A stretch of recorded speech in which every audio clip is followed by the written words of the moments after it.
विजय पर्व गणतंत्र दिवस है। नव भारत की नव पहचान, कोटि कोटि जनता को मिला अपना नया निर्मित विधान। सुप्रभात। मैं आप सभी को मेरी तरफ से 73वें गणतंत्र दिवस की बहुत बहुत शुभकामनाएं देती हूँ। आज भारत अपना 73वां गणतंत्र दिवस मना रहा है। सबसे पहले मैं आपको बताना चाहूँगी कि हम ये दिवस क्यों बनाते हैं। दरअसल इस दिन ही हमारे देश को अपना संविधान मिला था। 26 जनवरी 1950 के दिन सुबह सुबह हमारा संविधान लागू किया गया था और उसके बाद भारत को एक गणतंत्र देश घोषित किया गया था। आज तिरंगा फहराते हैं अपनी पूरी शान से। हमें मिली आज़ादी इन वीरों के बलिदानों से। आज़ादी की हमारी लंबी चली लड़ाई थी, लाखों लोगों ने प्राणों से कीमत बड़ी चुकाई थी। अपना बिजनेस लेकर आए थे और छल से हम पर राज किया। हमको आपस में लड़वाने की नीति पर उन्होंने काम किया। हमने अपना गौरव पाया अपने स्वाभिमान से। हमें मिली आज़ादी इन वीर शहीदों के बलिदानों से। गांधी, तिलक, सुभाष का प्यारा ये देश है। जियो और जीने दो का संदेश सबको देता है। हमें अपनी मातृभूमि से मिला इतना दुलार है। उसकी आंचल की छाया से छोटा ये संसार है। विश्व शांति की हवाएं चली अपने हिंदुस्तान से। हमें मिली आज़ादी इन वीर शहीदों के बलिदानों से। भारत की स्वतंत्रता का सारे जग में मान, दशकों से चली आ रही उसकी अद्भुत शान। सब धर्मों को देकर मान रचा गया इतिहास, इसीलिए हर देशवासी को इसमें है विश्वास।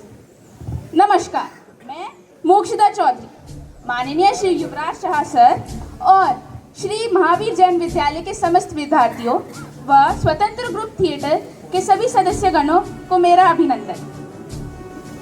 आज हमारे 75वें स्वतंत्र दिवस की आप सभी को शुभकामनाएं। भारत का स्वतंत्रता दिवस हर वर्ष 15 अगस्त को मनाया जाता है। सन 1947 को इसी दिन भारत ने ब्रिटिश शासन से अपना स्वतंत्रता ली थी।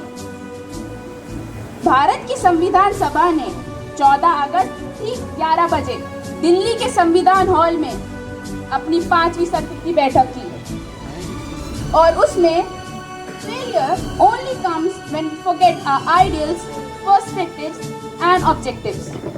हाँ, वही जवाहरलाल नेहरू जिन्होंने 15 अगस्त 1947 के दिन हमारा राष्ट्रध्वज फहराया था लाहौरी गेट लाल किले में। और हाँ, एक बात और, 15 अगस्त 1947 के दिन सोचिए क्या हुआ था। संघटक सभा ने सुबह ठीक 11 बजे अधिकारों का हस्तांतरण किया था सुबह सुबह। और हाँ, उसी दिन नेहरू जी ने ट्रस्ट विद डेस्टिनी नामक अपना प्रसिद्ध भाषण दिया था। अब कई साल पहले नियति से हमने एक वादा किया था। अब समय आ गया है कि हम वो वादा निभाएं। पूरी तरह ना सही, पर कुछ हद तक तो निभाएं। आधी रात के समय जब दुनिया सो रही होगी, भारत जीवन और स्वतंत्रता के लिए जाग जाएगा। ऐसा क्षण आता है, मगर इतिहास में बिरले ही आता है, जब हम पुराने से बाहर निकल एक नए युग के ओर कदम रखेंगे। जब एक युग समाप्त हो जाएगा, जब एक देश की लंबे समय से दबी हुई आत्मा मुक्त हो जाएगी। ये संयोग ही तो है जो पवित्र अवसर पर हम भारत और उसके लोगों की सेवा करने के लिए, सबसे बढ़कर मानवता की सेवा करने के लिए, समर्पित करने के लिए प्रतिज्ञा ले रहे हैं। आज हम दुर्भाग्य एक युग से बाहर निकल रहे हैं। भारत पुनः अपने आप को खोज पा रहा है। आज हम जिस उपलब्धि का उत्सव मना रहे हैं, वो केवल एक कदम ही तो दूर है और नए अवसरों का खुलने का भी तो अवसर है। इससे भी बड़ी विजय और उपलब्धियां हमारी प्रतीक्षा कर रही हैं। आप चिंता मत करिएगा, आपको भी मिलेगी। भारत की सेवा का अर्थ है लाखों करोड़ों पीड़ितों की सेवा करना। इसका अर्थ है निर्धनता, अज्ञानता और असमानता को मिटाना।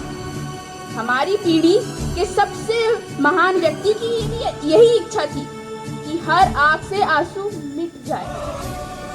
संभवतः ये हमारे लिए संभव नहीं है, संभव ना भी हो कि जब तक लोगों की आंखों से आंसू नहीं मिटेंगे हमारा कार्य समाप्त नहीं होने वाला। और आज एक बार फिर वर्षों के संघर्ष के बाद भारत पुनः जागृत हुआ है। भविष्य हमें बुला रहा है, हाँ बुला रहा है।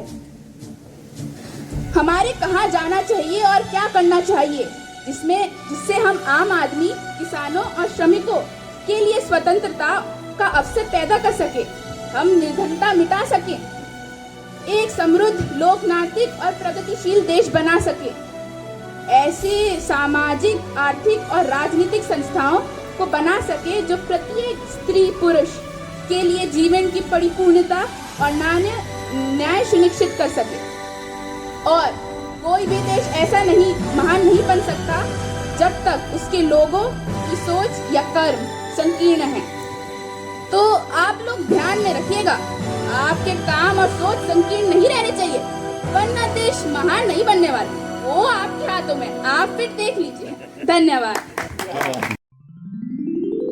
शुभ्र ज्योत्स्ना